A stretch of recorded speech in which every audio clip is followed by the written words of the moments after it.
আল্লাহ তাআলা কোরআনুল কারীমের মধ্যে বলছেন আর রহমান আল্লামাল কোরআন। আমরা কেন আল্লাহর প্রশংসা করব?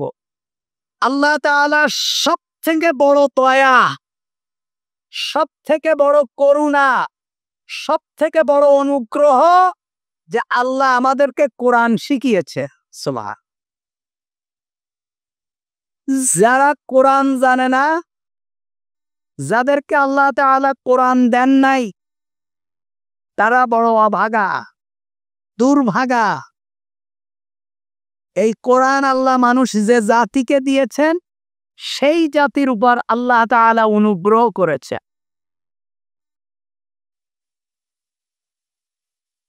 আল্লাহ তাআলা আমাদেরকে কোরআন দিয়েছে। আল্লাহ তাআলা বলছেন যে দয়াময় আল্লাহ তিনি, যিনি কোরআন শিখিয়েছেন। যিনি কোরআন শিখিয়েছেন, কি করেছেন? খলাকাল ইনসান, এবং মানুষকে সৃষ্টি করেছেন।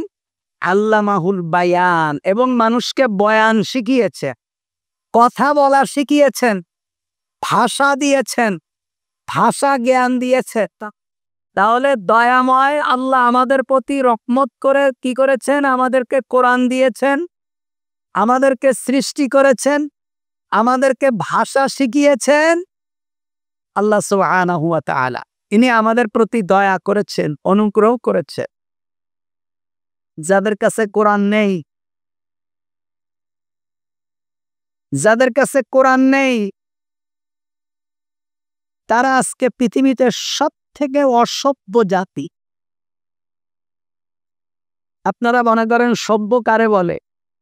একটু সুন্দর পোশাক পরলে, কাঁটা চামচ দিয়ে খাইলে, টেবিলের উপরে বসলে, এটা কি সভ্যতা? যেই জাতির বাবার পরিচয় নেই, মায়ের পরিচয় যে সন্তান বড় হয়, কোনো এক সময় এই সন্তান বড় হয়ে দেখা যায় যে আবার তার মায়ের সাথেই জিনা করে।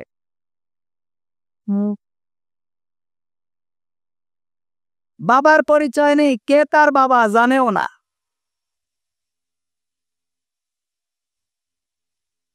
জিনা, ব্যভিচার,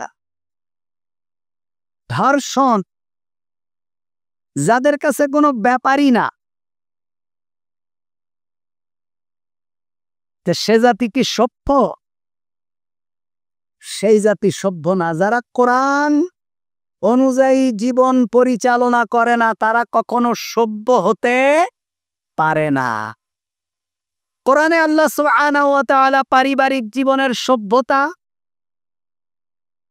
ব্যক্তি জীবন, পারিবারিক জীবন, সামাজিক জীবন, অর্থনৈতিক জীবন, সব কিছু আল্লাহ তাআলা তিবিয়ানান লিকুল্লি শাইইন, আল্লাহ বলছে আমি সব খুলে খুলে বর্ণনা করে দিয়েছি। কোরআনে খুলে খুলে বর্ণনা করে দিয়েছি। সুবহানাল্লাহ।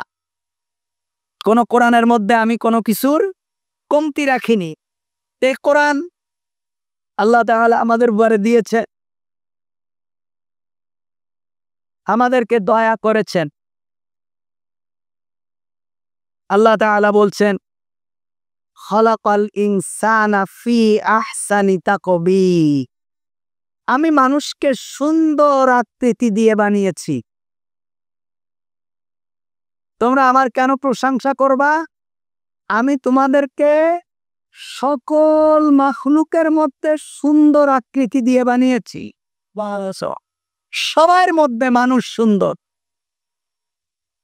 আল্লাহ তাআলা বলছেন যে হাল আতা আলাল ইনসান হিলুম মিনাদ দাহরি লাম ইয়াকুন শাইয়াম মাযকুরা, এমন একটা সময় ছিল যখন তোমরা কিছুই ছিলে না, তোমরা উল্লেখযোগ্য কোনো বস্তুই ছিলে না, তোমরা পানি ছিলে। আল্লাহ তাআলা আমি বলছেন যে আমি তোমাদেরকে মানুষ হিসাবে বানিয়েছি, সর্বশ্রেষ্ঠ সৃষ্টিজীব হিসাবে আমি তোমাদেরকে বানিয়েছি। সুতরাং প্রশংসা হবে কার? বলেন, সকল প্রশংসা কার হবে? আল্লাহ সুবহানাহু ওয়া তাআলার প্রশংসা হবে। আল্লাহ তাআলা বলছেন যে তোমাদেরকে তো আমি বানিয়েছি, তোমাদেরকে আমি বানিয়েছি, তোমাদের রিজিকের ব্যবস্থা আমি আল্লাহ তাআলা নিজে হাতে গ্রহণ করেছি। ওমা মিন দাব্বাতিন ফিল আরদি ইল্লা আলাল্লাহি রিজকুহা। তোমাদের রিজিকের দায়িত্ব আমি আল্লাহ তাআলা গ্রহণ করেছি। আফ্রিকায় অনেক জাতি আছে যাদের কোনো সরকার নেই, যাদের কিছুই নেই, যাদের ঘর বাড়িও নেই, অথচ তারা মানুষ। হাজার হাজার লাখ লাখ মানুষ তারা জীবিকা নির্বাহ করছে। তাদের কোনো মন্ত্রণালয়ও নেই পশু পাখির মতো, তাদের কোনো ধরনের রিজার্ভও নেই খাদ্যের, তাদের ব্যবসা বাণিজ্যও নেই। তারা শিকার করে, খাবার খায়, এইভাবে চলছে। আল্লাহ তাআলা বলছেন যে সকল বিচরণশীল প্রাণীর রিস্কের দায়িত্ব আল্লাহ তাআলা গ্রহণ করেছেন। সুবহানাল্লাহ। আল্লাহ রাসূল বলছেন যে ক্ষুধার্ত ব্যক্তি যেমন খাদ্যের দিকে ছুটে আসে, সাপ যেমন তার গর্তের দিকে ছুটে যায়, রিজিক বান্দার পিছে পিছে এভাবে ছুটতে থাকে, কারণ সেটা তার জন্য বরাদ্দ করা আছে। এটা শেষ হওয়ার এক মুহূর্ত আগে তিনি দুনিয়ার থেকে যাবেন না। এজন্য রিজিক তার পিছনে এভাবে ছুটতে থাকে, কখন সেটা বান্দা খাইলে তার বোঝাটা হালকা হয়ে যাবে। সুবহানাল্লাহ। সুতরাং আপনার ভাগ্যে যা আছে এটা আপনি খেয়েই মরবেন। আপনি কোনো রিজিক রেখে দুনিয়ায় আপনি মরতে পারবেন না। আপনার ভাগ্যে যদি রিজিক লেখা থাকে, এই রিজিক শেষ হওয়ার আগ পর্যন্ত আল্লাহ তাআলা দুনিয়া থেকে আপনাকে ডাক দেবেন না। আল্লাহ তাআলা বলছেন খলাকালাকুম মা ফিল আরদি জামিয়া। তোমরা আমার কেন প্রশংসা করবা জানো? এই দুনিয়ায় যা কিছু সৃষ্টি করেছি সব কিছু তোমাদের কল্যাণের জন্যই সৃষ্টি করেছি। সব তোমাদের কল্যাণ, সবকিছু আমাদের কল্যাণ। আশরাফ আলী থানভী রাহিমাহুল্লাহ পছন্দিদা হেকায়েতের মধ্যে একটা গল্প ঘটনা উল্লেখ করেছে। পছন্দিদা হেকায়েত, এখন মনে হয় বইটা বাংলায় হয়েছে, আমি দেখিনি, তবে উর্দে লেখা। আমি আজ থেকে প্রায় 40 বছর আগে বইটা কিনছি। পছন্দিদা হেকায়েত মানে ভালো ভালো গল্প। আশরাফ আলী থানভী রাহিমাহুল্লাহ লিখছেন যে একজন বুজুর্গ ব্যক্তি তার প্রয়োজন পূরণ করবার জন্য বাথরুমে গেছে। তা বাথরুমে গিয়ে যখন বাথরুম করছে তখন দেখে যে ময়লার ভিতরে অসংখ্য পোকা চলাচল করছে। এখন তো আর বাথরুমে পোকা দেখা যায় না, 20-30 বছর আগে দেখা যেত নাকি?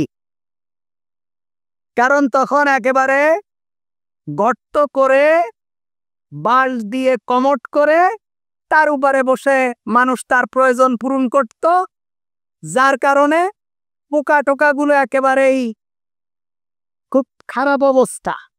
আর এখন তো আধুনিক, এখন যে বাথরুম করে সেও তার বাথরুম দেখে না যে বাথরুমটা কেমন। আমি এক বক্তব্যে বলছিলাম আজ থেকে 30 বছর আগে, 30-35 বছর আগে কুকুরের প্রধান খাদ্য কি ছিল বলেন? কি ছিল? মানুষের বিষ্ঠা। সকালবেলা যখন বাগানে বাথরুম করতে যাইতো দেখা যাইতো যে একজন কাশি দিলে 4-5 জন কাশি দেওয়া শুরু করছে। মানে একই বাগানে, বাঁশ বাগানে বসে এই মাথায় একজন, ওই মাথায় একজন, উত্তর মাথায়, দক্ষিণ মাথায়, ঠিক না ঠিক? বাথরুম একজন করছে, পিছন থেকে কুকুরে খাওয়া শুরু করছে। আমি কি মিথ্যা বলছি নাকি? বাথরুম করে আসলে এই বাথরুম কি কোনো ময়লা আবর্জনা কিংবা কোনো সিটি কর্পোরেশনের লোক পরিষ্কার করত? কে করত? কুকুরেই সাবার করে দিত। কিন্তু আজকের বর্তমান জমানার কুকুর এরা জানে যে মানুষের পায়খানা খাওয়া যায়, পায়খানা সামনে দিলে খাবে। ওরা মনে করবে এইটা মনে হয় আমার জন্য একটা বিষ, এইটা খাইলে হয়তো আমি মারা যাব, ডাক্তারের পরীক্ষা করার আগে খাওয়া যাবে না। তার মানে কি?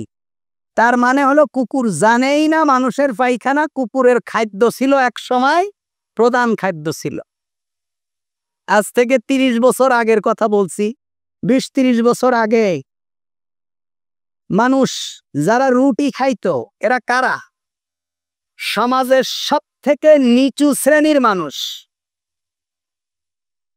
আমি আমার পরিবার থেকেও শুনছি, বলে ওরা রুটি খায়, ওরা গরিব মানুষ। ওরা কি খায়?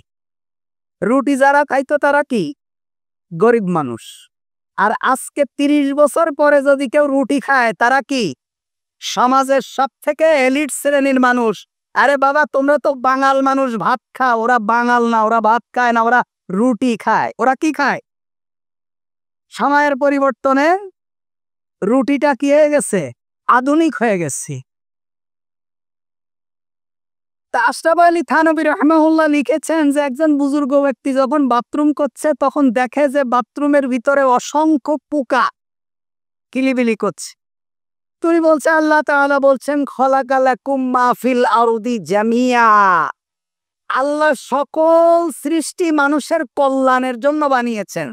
আচ্ছা, তাহলে এই বাথরুমের পোকাগুলো এটা আবার কোন কল্যাণে লাগে মানুষের? পছন্দিদা হেকায়েতের ভিতরে লিখছেন আশরাফ আলী থানভী রাহিমাহুল্লাহ যে এই চিন্তা ফিকির করতে করতে কোথার থেকে একটা পোকা এসে সেই ব্যক্তির চোখের মধ্যে পড়ছে, চোখ ডলতে ডলতে ডলতে ডলতে চোখ কানা মতোই হয়ে গেছে, সে আর যন্ত্রণা সহ্য করতে পারে না। এই ডাক্তার সেই ডাক্তার, এই কবিরাজ সেই কবিরাজ দেখায়, তার চোখ আর ভালো হয় না। পরবর্তীতে এক কবিরাজ তারে কিছু ওষুধ দিল চোখের মধ্যে, বাস কিছুক্ষণ পরেই চোখ ভালো হয়ে গেছে। তখনও বলছে যে আপনি কি ওষুধ এমন দিলেন, এত লোক দেখালাম, ডাক্তার দেখালাম, আমার চোখ তো ভালো হলো না। বলছে না, আমি কি ওষুধ দিছি এটা তোমারে বলা যাবে না। বলছে না, আপনি একটু বলেন। তা বলছে এটা হলো বাথরুমের যে পোকাগুলো থাকে না, এই পোকাগুলো আমরা ধরে পরিষ্কার করে রোদ্রে শুকাই এটা গুঁড়া করে আমরা চক্ষু রোগ যাদের আছে তাদের চোখে দিলে এটা ভালো হয়ে যায়। তখন বুজুর্গ আল্লাহ তাআলা সিজদায় পড়ে প্রশংসা করলেন, বললেন আল্লাহ খলাকালাকুম মা ফিল আরদি জামিয়া। আমরা আজ থেকে যারা বিজ্ঞান বুঝি না, ৩০-৪০ বছর আগে আমরা কি মনে করতাম যে আল্লাহ তাআলা এই সাপের মতো একটা জিনিস কেন বানাইলেন, এটা আমাদের কি উপকারে আসে? আজকের সায়েন্স বলছে পৃথিবীর সব থেকে বিষধর সাপের বিষ দ্বারা ক্যান্সার রোগের ওষুধ তৈরি হয়। যারা ক্যান্সারে আক্রান্ত মারা যায়, এদের যে দামি ওষুধ যেগুলো দেওয়া হয়, এই ওষুধগুলো সাপের বিষ থেকে তৈরি হয় এবং সাপের খামার করে বিষ সংগ্রহ করে এই বিষ বাজারে বিক্রি করে শত শত কোটি টাকা মানুষ আয় করে। সুবহানাল্লাহ বলবেন না? আপনি তো মনে করছেন সাপ যে কি জিনিস। আল্লাহ তাআলার প্রত্যেকটা সৃষ্টি আল্লাহ তাআলা এভাবে মানুষের কল্যাণের জন্য বানিয়েছেন। আল্লাহ বলছেন ওমা কুন্না আনিল খালকি গাফিলিন, আমি আমার সৃষ্টি সম্পর্কে উদাসীন নই। আমি সৃষ্টি করেছি, এই সৃষ্টি কিভাবে পরিচালিত হবে, এই সৃষ্টির কিভাবে কল্যাণ হবে, এই সৃষ্টি পৃথিবীতে কিভাবে সুন্দরভাবে বাঁচতে পারবে, এর জন্য টোটাল গাইডলাইন আমি আল্লাহ তাআলা দিয়েছি। সুবহানাল্লাহ, টোটালটা আল্লাহ তাআলা দিয়েছেন। আল্লাহ তাআলা বলছেন খালাকালাকুম মা ফিল আরদি জামিয়া, সকল সৃষ্টি আমি তোমাদের কল্যাণের জন্য সৃষ্টি করেছি। আল্লাহ তাআলা বলছেন, আলাম তারা আন্নাল্লাহা ইয়াসজুদু লাহু মান ফিস সামাওয়াতি ওয়া মা ফিল আরদ ওয়াশ শামসা ওয়াল কামার ওয়াল জিবাল ওয়াশ শাজার ওয়াদ দাওয়াবু কাসীরুম মিনান নাস। আল্লাহ তাআলা সূরা হজে বলছেন, আলাম তারা, আপনি কি দেখেন না, আন্নাল্লাহা ইয়াসজুদু মান ফিস সামাওয়াতি ওয়াল আরদ, আকাশ এবং জমিনে যা কিছু আছে সব আল্লাহর সিজদা দেয়। সুবহানাল্লাহ। কার সিজদা দেয়? আল্লাহ তাআলা একমাত্র মানুষকেই তার স্বাধীনতা দিয়েছে, করা এবং না করার এখতিয়ার আল্লাহ তাআলা কেবলমাত্র মানুষকেই দিয়েছে। যে তুমি চাইলে আমার সিজদা করতে পারো, চাইলে আমার সিজদা থেকে ফিরেও থাকতে পারো, চাইলে আমার প্রশংসা করতে পারো, চাইলে আমার নাফরমানি করতে পারো, চাইলে আমার হুকুম মানতেই পারো, চাইলে আমার হুকুম না মানতেও পারো, তোমাকে এখতিয়ার দেওয়া হয়েছে।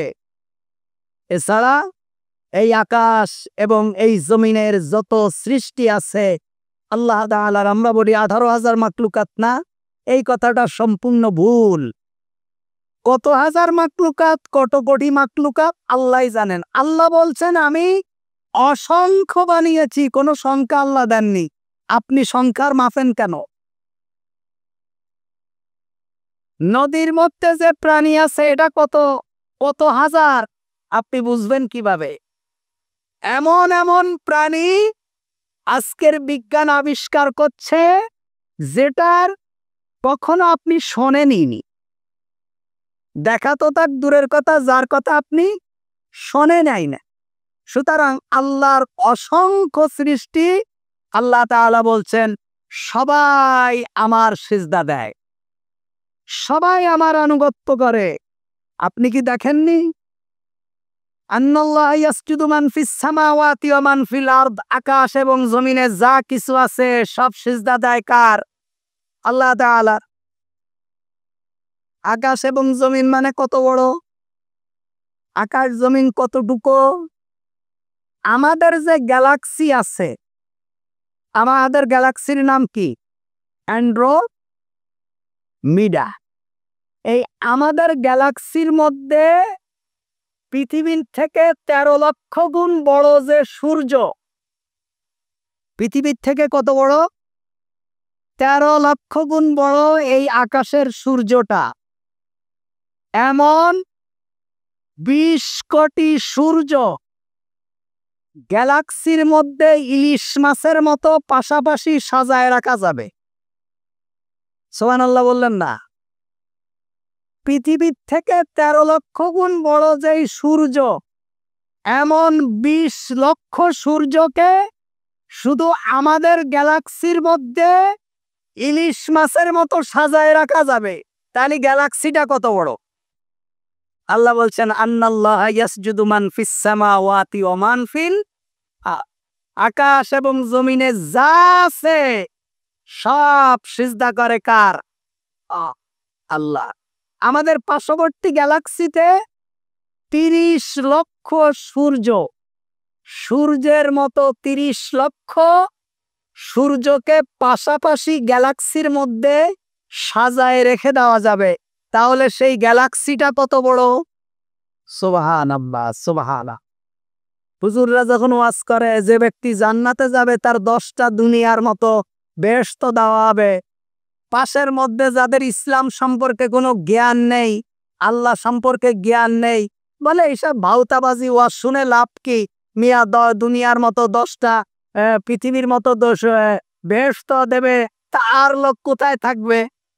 মানে ওর আল্লাহ সম্পর্কে ধারণা হলো মানুষের মতো। কার মতো? মানুষের মতো। মানুষ আল্লাহকে নিজের মতো করে ধারণা করে। আল্লাহ তাআলা বলছেন আমার হাত আছে, সে মনে করে আমার যেরকম হাত আছে আল্লাহরও এরকম মনে হয় হাত আছে।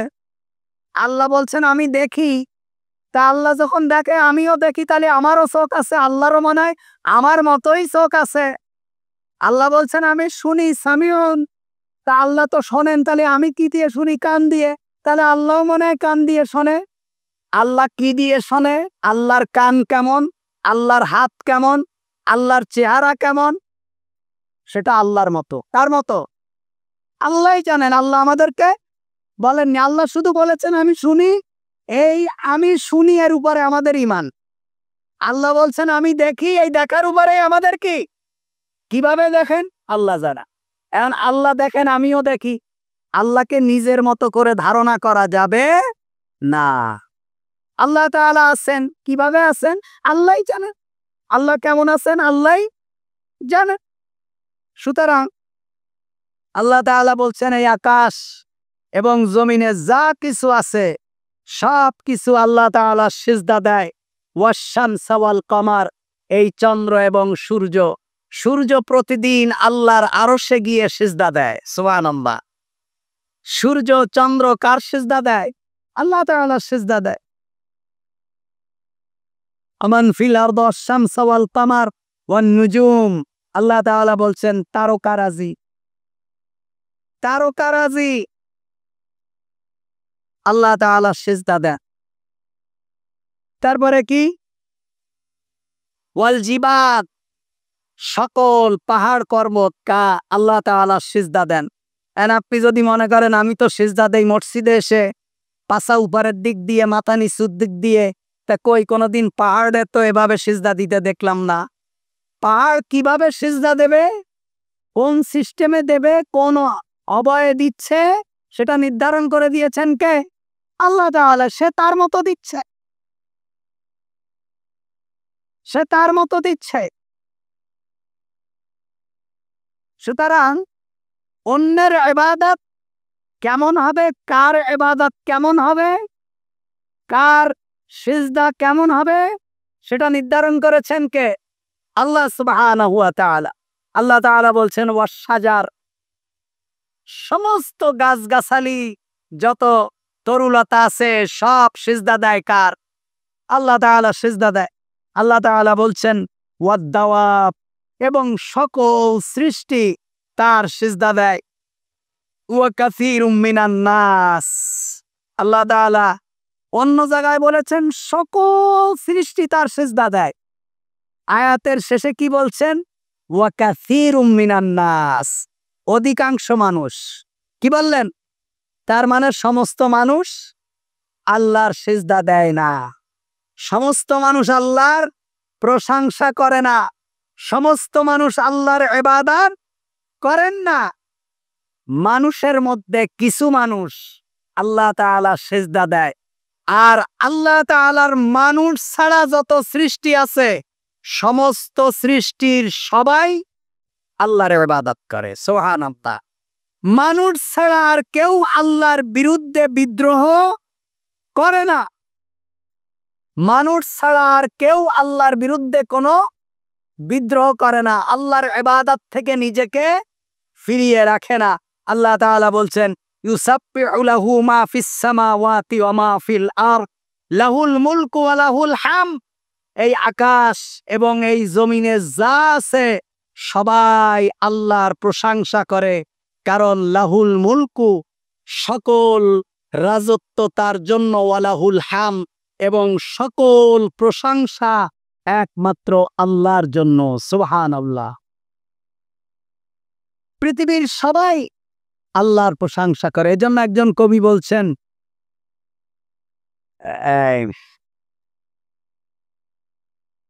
সে উর্দু কবিতাটা মনে আসছে না, আল্লাহু আকবার, আল্লাহু আকবার।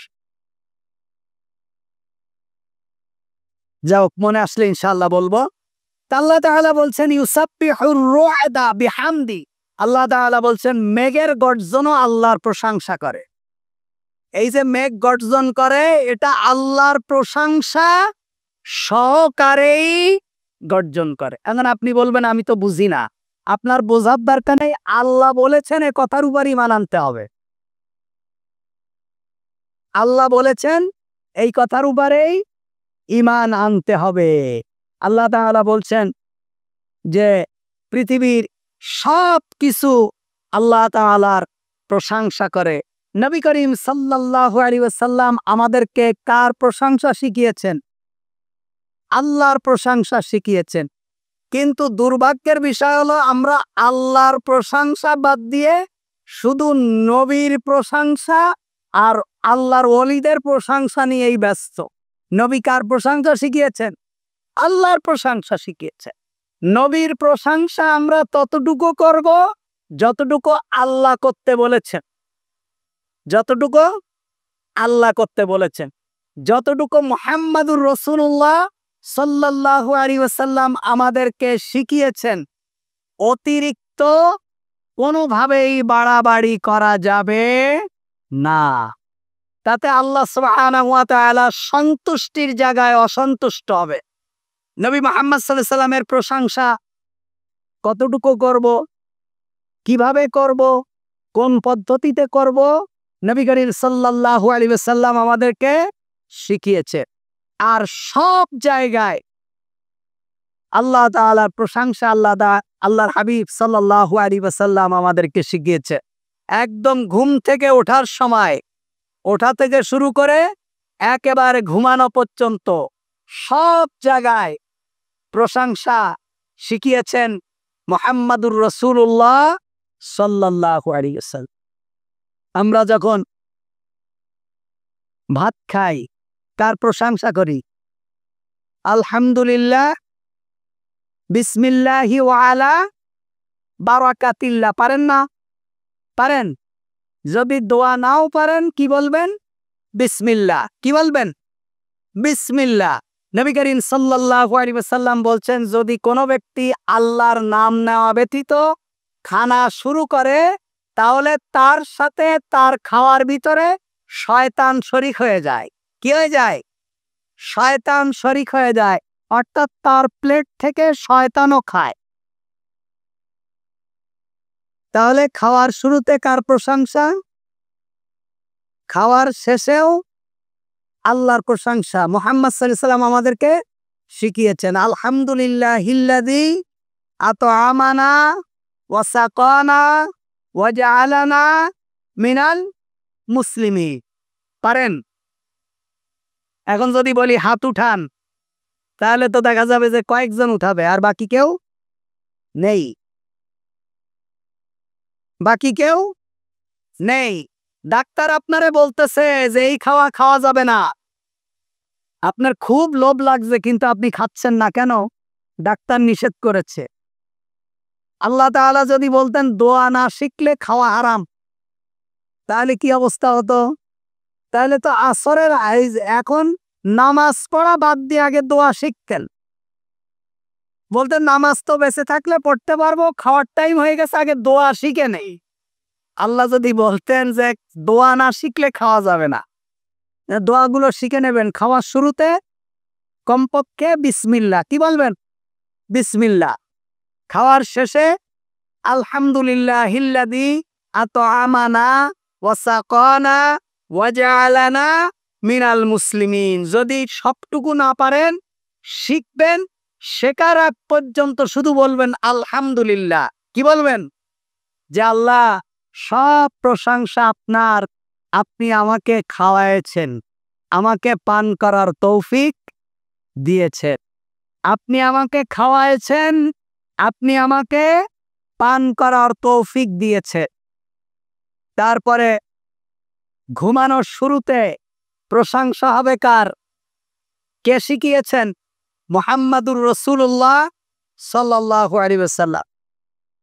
অনেক মানুষ ঘুমায়, সকালবেলা আর ওঠে না। ওঠে না, ওই ঘুমের ঘরেই শেষ। সকালবেলা নাড়া দেয়, ওঠে না। চিল্লায়, ওঠে না। ঘরে নক দেয়, ওঠে না। পরবর্তীতে পুলিশ খবর দিলে দেখা যায় উনি কি হয়ে গেছে? মারা গেছে। তা আপনি ঘুমানোর দোয়াটা শিখলেন না। এই ঘুমটা যদি আপনার জীবনের শেষ ঘুম হয়, আপনি কিভাবে ঘুমালেন? আল্লাহ রাসূল বলছেন, আল্লাহুম্মা বিসমিকা আমুতু ওয়া আহইয়া। শুধু এতটুকু, আল্লাহুম্মা বিসমিকা। আল্লাহ, আমি আপনার নামে আমুতু, এখন মরছি। ঘুমের আরেকটা অর্থ কি? আরবি কি? মরে যাওয়া। কি হওয়া? আমুতু ওয়াহিদ মুতাকাল্লিমের সিগা, আমি এখন মরছি, মরতে যাচ্ছি।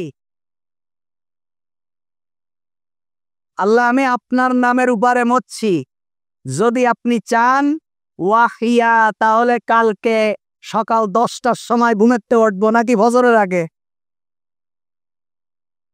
আপনি তো দোয়া জানেন না, তা আপনি সকাল 10টায় উঠবেন ছাড়া কি করবে? আল্লাহুম্মা বিইসমিকা আমুতু ওয়াহিয়া, আল্লাহ আমি এখন মরতে যাচ্ছি, এখন মরছি, যদি আপনি চান কালকে সকালে উঠবো ইনশাআল্লাহ। এটাই হলো দোয়ার অর্থ।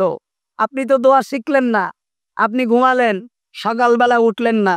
কেরামান কাতিবিন যদি আপনারে কবরের মধ্যে জিজ্ঞেস করে, ফেরেশতা যদি জিজ্ঞেস করে যে গতকালকে যখন ঘুমাইছিলে ঘুমানোর আগে কি দোয়াটা পড়ছিলা, তা বলবে না আমি তো দোয়া জানি না। তাহলে কি আর কোনো প্রশ্নের দরকার আছে না? নামাজ শুরু হবে, দোয়াগুলো শিখবেন খবরদার। তারপরে সকালবেলা যখন আপনি আবার ঘুম থেকে উঠবেন তখন কি বলবেন?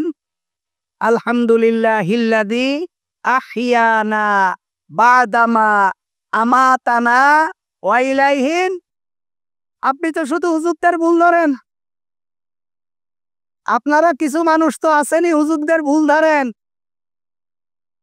আপনারা নামাজ পড়েন, রোজা রাখেন, ঠিক আছে, কিন্তু এই যে ছোটখাটো হাজার হাজার দোয়া যে হুজুরদের মাদ্রাসার ছাত্রদের মুখস্থ, আপনার মুখস্থ আছে?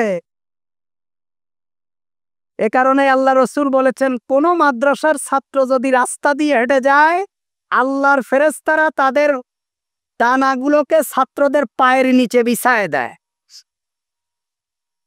কারণ আল্লাহ হাবিব বলছেন মাইয়ুরিদিল্লাহু বিহি খায়রাই ইউফাক্কিহু ফিদ্দিন, আল্লাহ যাকে পছন্দ করেন তাকেই দ্বীনের জ্ঞান দান করে। সুবহান।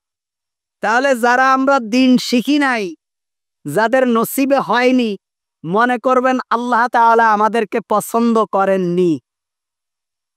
তাহলে এখন কি করতে হবে? এখন ছাত্র হয়ে যেতে হবে। এখন কি হতে হবে? ছাত্র হতে হবে। এখন মসজিদের হুজুরের কাছে, মুরব্বীদের কাছে, তবলিগে, বিভিন্ন আলেমদের সংস্পর্শে থেকে ছাত্র হতে হবে। ছাত্রের খাতায় নাম লিখাতে হবে, আলিফ পাতা থেকে শুরু করতে হবে। মান সালাকা তরিকান ইয়ালতামিসু ফিহি ইলমান সাহালাল্লাহু লাহু তরিকান ইলাল জান্নাহ। আল্লাহর হাবিব বলছেন যে ব্যক্তি আল্লাহর রাস্তায় বের হয়ে যায়, যে আল্লাহর কোরআনের ছাত্র হয়ে যায়, তালিমুল ইলম হয়ে যায়, আল্লাহ তাআলা তার জান্নাতের রাস্তাকে সহজ করে দেয়। সুতরাং আমাদের ছাত্র হয়ে যেতে হবে এখন। যে আমরা পারি না, ভাত খাওয়ার দোয়াটা কি, বাথরুমে যাওয়ার দোয়াটা কি। বাংলাদেশ মেডিকেলে, ঢাকা মেডিকেলে গিয়ে দেখেন বাথরুম হচ্ছে না, প্রসাব বন্ধ হয়ে গেছে। একবার বাথরুম আর প্রসাব করাতে গিয়ে 50,000 1 লাখ টাকা বিল। অ্যাপোলো হাসপাতালে গিয়ে দেখেন, এবার কেয়ারে বাথরুম হচ্ছে না, তাড়াতাড়ি ডাক্তারের কাছে নিয়ে গেছে অ্যাপোলোয়, শুধু একবার বাথরুম ক্লিয়ার করে দিয়ে বিল করছে 2 লাখ টাকা। যে রব আপনার 40 বছর পর্যন্ত সুস্থ স্বাভাবিকভাবে বাথরুম করালেন, আপনি কি তার প্রশংসা করবেন না? রাসূল সাল্লাল্লাহু আলাইহি ওয়াসাল্লাম শিখিয়েছেন আল্লাহুম্মা ইন্নী আউযু বিকা মিনাল খুবসি ওয়াল খাবাইস। যারা এখানে নতুন যদি কেউ খুতবা শুনতে আসে, আজকে এসে থাকে, তারা বলবে কোন এক হুজুরের খুতবা শুনতে গেলাম, হাগার মতার ওয়াজ করে গেছে। ওয়াজ শুনবো হলো ফজিলাতের ওয়াজ, কিভাবে সুবহানাল্লাহ পড়লে জান্নাতের মধ্যে ফলের গাছ লাগানো হবে, এইসব ওয়াজ। কি পায়খানা আর পেশাবের ওয়াজ করে খুতবা শেষ করে দিল। মসজিদে আবার পায়খানা পেশাবের ওয়াজ করা যায় নাকি? এই কথাটা ইহুদিরা মুহাম্মদুর রাসূলুল্লাহকে বলেছিলেন। আল্লাহ রসুলকে বলছেন যে তোমরা কি এক নবীর অনুসরণ করো, নবীরা হবে স্ট্যান্ডার্ড, তাদের কথা হবে খুব স্ট্যান্ডার্ড, তারা রাজকীয় কথাবার্তা বলবে। তোমরা কোন মুহাম্মাদের অনুসরণ করো? কিভাবে পায়খানা করবে, কিভাবে ঢিলা নেবে, কিভাবে রান্না করবে, কিভাবে বরে হেল্প করবে, এইসব ওয়াজ করে বেড়া। তা আল্লাহ নবী সাল্লাল্লাহু আলাইহি ওয়াসাল্লাম বললেন এই কথা শোনার পরে, শোনো, আমি এমন একজন নবী, যেই নবী রান্নাঘর থেকে শুরু করে একেবারে সংসদ ভবন পর্যন্ত প্রত্যেকটা জায়গায় কে কিভাবে চলবে তার রুলস বলে দেওয়ার জন্যই আল্লাহ তাআলা আমাকে দুনিয়ায় পাঠিয়েছে। আয়েশা রাদিয়াল্লাহু তাআলা আনহা রান্না করছেন। আল্লাহ রাসূল তাবলিগি দ্বীনের দাওয়াতি রাষ্ট্রীয় আঞ্জাম দিয়ে বাড়ি এসে দেখে খানা তৈরি হয়নি। আপনি কাজ করে ফ্যাক্টরির থেকে দুপুরবেলা বাড়ি যেয়ে যদি দেখেন যে বউর এখনো ভাত উতরায়নি, আপনি কি করবেন? আপনি কি করবেন তা তো আমি জানি, কিন্তু এইটা এখন বললে আপনারও বিপদ, আমাদেরও বিপদ। আপনি যা করবেন তা বোঝা গেছে। আল্লাহ রাসূল সাল্লাল্লাহু আলাইহি ওয়াসাল্লাম গিয়ে আয়েশার পাশে বসে গেলেন এবং চুলায় আগুন দিলেন এবং সহযোগিতা করলেন। সুবহানাল্লাহ, সহযোগিতা করলেন।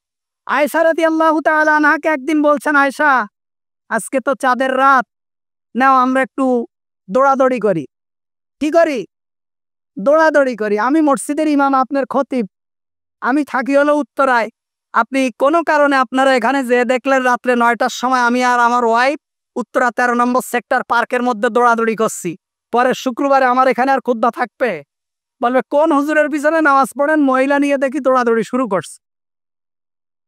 আল্লাহ রাসূল সাল্লাল্লাহু আলাইহি ওয়াসাল্লাম আয়েশাকে বলছেন, আয়েশা আজকে চলো আমি আর তুমি একটু দৌড়াই।